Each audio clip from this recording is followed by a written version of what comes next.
Come now, what's a reviewer? I reasoned. One who reads quickly, arrogantly, but never wisely. Ouch! Cloud Atlas deserves praise if only for not being the baggy, pretentious disaster it could have been in other hands. It is an extremely honorable failure, but it is a failure. You're supposed to spend the whole time going, whoa, but you're constantly spending the whole time going, whoop, whoop, joa! Yes, Cloud Atlas saw its share of niceties written on the back of a lot of hands, as critics and audiences alike tried to make heads or tails out of this ambitious adaptation of David Mitchell's novel. No, not him. Him. And its time-spanning, location-hopping, truism-explaining, life-affirming, head-scratching postmodernism, and all the clones and tattoons and wackiness therein contained. I mean, yes, it's breathtaking in its scope, but then again, Hugh Grant, cannibal.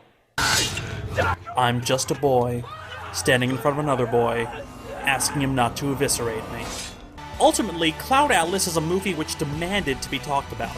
When the Wachowski siblings team up with Tom Tykwer, united in their love of mildly understood philosophy and awkward group sex scenes, to make a movie which is about no less than the interconnectivity of human existence across time and space, populated by household name after household name, that movie begs to be discussed. So I'm going to talk about the book first. Cloud Atlas by David Mitchell is a goddamn masterpiece. Not mincing my opinion about it. The book is ingenious in its structure, profound with its ideas, and nothing short of masterful in its language. If you've seen the film, you know that it tosses you around between storylines like going through TV channels, giving you snippets of films like... Not quite Amistad. Old British people are wacky! In the future, Yellowface. We watch Jackie Brown after this? The really cute gay couple. Fallout goes Hawaiian! To the point where you wonder why the movie isn't just called Bullet, the Master of the Last of the Summer Brideshead of the Road Revisited, and Commander of Electric Sheep. The book, similarly, has a unique structure. Not the movie structure of 6 overlapping stories, but something much more deliberately arranged. David Mitchell wrote Cloud Atlas as 6 self-contained stories, pared back from a more unwieldy 9, spanning centuries but connected by theme, motif, and most importantly, by in-universe intertextuality. Rather than being a collection of short stories, the 6 stories in Cloud Atlas are nested within one another. Inspired by Italo Calvino's If on a Winter's Night a Traveler, which had several stories begin, but interrupted before finishing, Mitchell decided to start 6 stories, then interrupt them, and then finish them each.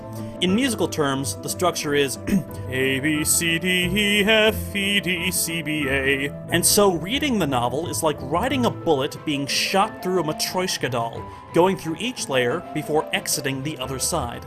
And the connection between them is the cleverest part. As each story gives way to a new one, the character from the next story reads the previous story. Character A chronicles his adventures, which are then read by character B as he tells his tale, which is then told to character C, and so on. Each character is interrupted halfway through, as the reader is, before getting to story F. Story F finishes, and then F finishes the story of E, who finishes D all the way back to A. So what the hell actually happens in the movie? Well, here goes.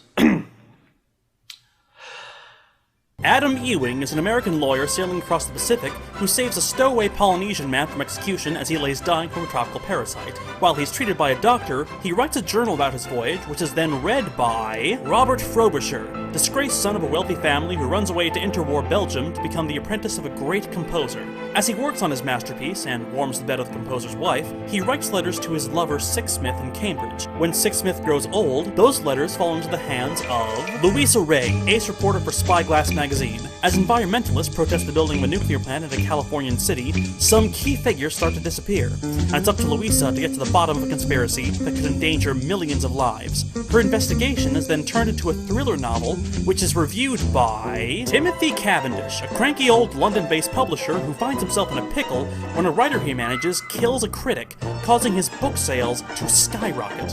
When the writer's criminal family knock down his door, he flees to Hull and finds himself accidentally interned in a home for the elderly. After he escapes, he produces a movie from his ordeal, which is then watched by Sunmi 451, waitress at Papa Song's diner and member of the genetically modified underclass of what was once Korea. When a fellow fabricant rebels against her state, she is rescued from the diner and taken under the wing of a rebel faction aiming to reveal the shocking truth. that keeps the corporocratic regime running.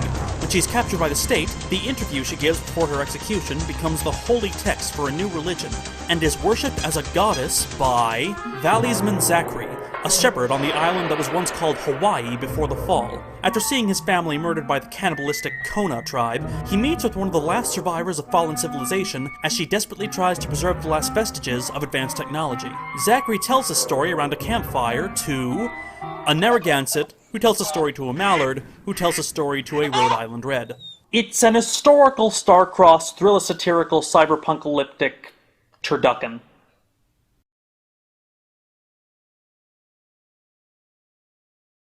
The stories interlock and communicate with each other in various ways. The most obvious motif is the birthmark shaped like a comet, always in the same place, on the left shoulder, which appears on Ewing, Frobisher, Ray, Cavendish, Sunmi, and not Zachary in the book, oddly enough, but the prescient woman, Marinim. Essentially, it's a signifier of a single soul being reincarnated across different lifetimes, fighting the same battles, struggling against the same oppressors, yearning for the same freedom. And that yearning crosses genre. It's a story told by a chameleonic writer, effortlessly hopping from Ersatz Melville to Faux Evelyn Waugh to variations on a theme by Philip K. Dick. I don't know what genre I'm going to do, so I'm going to do all of them!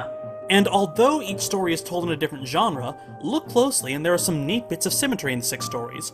A strongly moral woman learns about a great injustice committed by greedy businessmen, tries to set it right, dies. A strongly moral woman learns about a great injustice committed by greedy businessmen, tries to set it right, lives. An artist creates an artwork and then gets screwed over by his supervisor. A supervisor sells an artwork, then gets screwed over by the artist. A person from an advanced civilization meets a desperate Pacific Islander, and they save each other's lives. A Pacific Islander meets a desperate person from an advanced civilization, and they save each other's lives. Each story features a major ascent or descent, from Sunway finally seeing the outside world via elevator, to gangster-turned-author Dermot Hoggins throwing a critic off a roof. Characters have dreams about the future. I heard it in a dream. I was in a nightmarish cafe, blaring, bright lights, but underground and no way out. And the waitresses, they all had the same face. Welcome to Past Songs. And they hear echoes of the past. I've been working on this piece for weeks now, and I suspect you heard it and incorporated it into your dream. I call it the Cloud Atlas Sextet.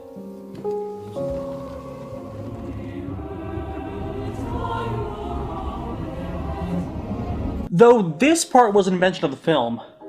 You see, The Cloud Atlas Sextet in the film is this lilting, Debussy-esque pretty bit of post-impressionism, while in the book it's a far more avant-garde ditty that Frobisher compares to Stravinsky and Scriabin. like, this version isn't even a sextet.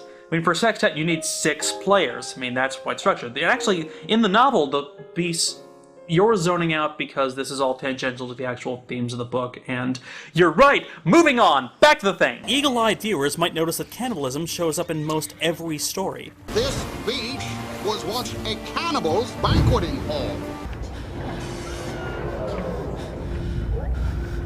Recycled fabricants are a cheap source of protein. Soylent Green is people! Soylent Green is made of people! That's deliberate. David Mitchell said of the novel that it's about predacity, the way individuals prey on individuals, groups on groups, nations on nations, tribes on tribes. Greed is a common theme. You can't believe what people will pay to lock up their parents. It's easy to connect the dots between the slavers in the Pacific story, to the energy company in the thriller story, to the corporocrats in the future story. Every bad thing happens because of someone trying to get economic leverage over someone else. So with Mitchell framing the history of all existing society as the history of class struggle, it's tempting to suggest Cloud Atlas as a Marxist reading of history, one marked by the oppressor fighting with the oppressed and all that. But the biggest philosophical influence is not Marx, but Friedrich Nietzsche. In particular, his concept of eternal recurrence. Now marvel as I suck at explaining eternal recurrence. Ooh. The idea shows up in Nietzsche's The Gay Science, as well as also Sprach Zarathustra, where it's mostly posed as a hypothetical question, what he called the greatest burden. What if a demon crept after thee into thy loneliest loneliness some day or night and said to thee, this life as thou livest... Okay. Thou livest at it present, and hast lived it, thou must live it once more, and also innumerable times, and there will be nothing new in it. The eternal sandglass of existence will ever be turned once more, and thou with it, thou speck of dust. Thou. Wouldst thou not throw thyself down and gnash thy teeth, and curse the demon that so spake? Or hast thou once experienced a tremendous moment in which thou wouldst answer him, Thou art a god, and never did I hear anything so divine? Jeez, I hope this is less pretentious in German. Nietzsche's saying that in infinite time all things would eventually repeat, and so that means that, because our bodies become the grass, and the animals eat the grass, and so we're connected in the great circle of... Yeah, I suck at Nietzsche. Though I do know that eternal recurrence is different from run-of-the-mill reincarnation, which is another big theme of Cloud Atlas. The soul marked by a comet is reborn into many lives and many stations into existences marked by struggle. It's a very Buddhist notion of existence, that actions in one life will mark actions in the next. The book is four-dimensional, in a constant state of samsara, which in Sanskrit roughly means wandering through. Samsara, a concept found in Hinduism, Buddhism, Jainism, and many other Asian religions, describes the soul's journey across the Bhava Chakra, or Wheel of Life. Also, the fact that the Wheel of Life has 6 realms and there are 6 stories in Cloud Atlas is probably just coincidence. Or at least I hope it's coincidence, because my brain is frying and please send help. The third big idea of the book is self-conscious recursive intertextuality.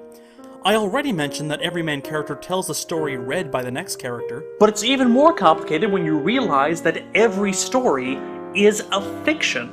Half-Lives, the first Louisa Ray mystery, is unequivocally a work of fiction in the Cloud Atlas novel. Letters from Zettelgelm shares a character with Half-Lives, and therefore is also fictional. In Letters, Frobisher remarks that the Pacific Journal of Adam Ewing might be a forgery. The ghastly ordeal of Timothy Cavendish is peppered with notes for the future director of the film adaptation. I'm thinking for the role of the hero, one part Sir Laurence Olivier, with a dash of Michael Caine. Somni herself admits that she embellished parts of her story for the sake of propaganda, and Slucha's Crossin ends with Zachary's son offhandedly saying, "Oh boy, my dad sure talks a lot, huh?" But despite their inaccuracies, they still build off and take inspiration from the text they consume.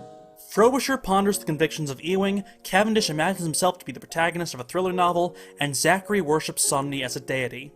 This isn't so far-fetched as you may think, if you consider how actual media builds off itself. Ovid writes a story of Pyramus and Thisbe, which 1588 years later gets parodied by Shakespeare in A Midsummer Night's Dream, which 393 years later provides the basis for a key subplot in the Dead Poets Society, which 20 years later gets mercilessly mocked in a first-season episode of Community. All your lives you were told, don't stand on your desks. Well, why not? It took 2,000 years of setup to get to that punchline. Each character is drawing inspiration from media, much in the same way that Mitchell is drawing inspiration from the past genres of adventure and romance and thriller and science fiction. To quote French literary theorist Roland Barthes, "The writer can only imitate a gesture forever anterior, never original. His only power is to combine different kinds of writing, to oppose some by others, so as never to sustain himself by just one of them. Life can only imitate the book, and the book itself is only a tissue of signs, a lost, infinitely remote imitation." That quote is from Barth's 1967 essay, The Death of the Author. But in this novel, the author is not dead. The author is the protagonist. Mitchell heavily implies that all of the birthmark carriers are the same soul. Let's call the soul Frobe Cavan for... Death Ewing... Wait a minute. I got this. Okay, let's call him, Birthmark. Wait, actually? Mark. Cloud Atlas is about a guy named Mark. And Mark is male and female, depending on when you meet them, young and old, rich and poor, African, European, Asian, all things in between, because Mark is a soul, transmigrating from realm to realm, all the way from Deva to Naraka. And Mark keeps running into himself. Or rather, he keeps getting to know himself. 'Cause Mark is a very busy soul. He keeps leaving things behind, journal entries, letters, novels, and films, and artifacts, and he keeps rediscovering what he left himself, even though he's not particularly good at record keeping.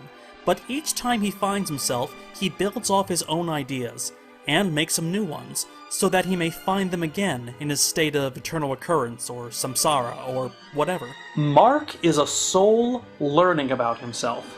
There's a moment in the book where Zachary looks up at the sky and says in his wonky, Cajun-like future speak, "Souls cross ages like clouds cross skies, and though a cloud's shape, nor hue, nor size don't stay the same, it's still a cloud, and so is a soul. Who can say where the clouds blowed from, or who the soul be morrow? Only sawn me the east, and the west, and the compass, and the atlas. Yea, only the atlas of clouds." Title drop! And Mark can't possibly know, nor can we. Cloud Atlas, which in many ways is about predation, is also about infinity, and the impossibility of understanding infinity from the vantage point of the finite.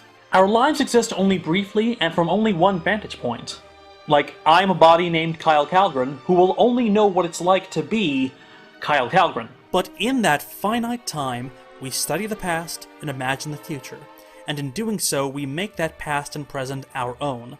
Through fiction, through history, through study and imagination, we wonder, we converse, we are educated by time and life outside of our own. All done through our fictions, through the stories we tell ourselves. We codify the universe through stories. But those stories are inherently erroneous. Attempts to capture a moment in time so evanescent it has changed when we give it a second glance. Yes, some things remain eternal, struggle and hope, love and death, predators and prey, but change is there always. And part of that struggle is in defining that struggle, in contextualizing it. And it's an impossible task. We can make a decent representation of a moment, but the picture shatters when we put it in a frame. We are moved by eternal recurrence, samsara, whatever you want to call it, and we have the impossible task of mapping the ever-changing, solidifying the eternal. And it is as impossible a task as making an atlas of clouds. So how'd the movie do all that?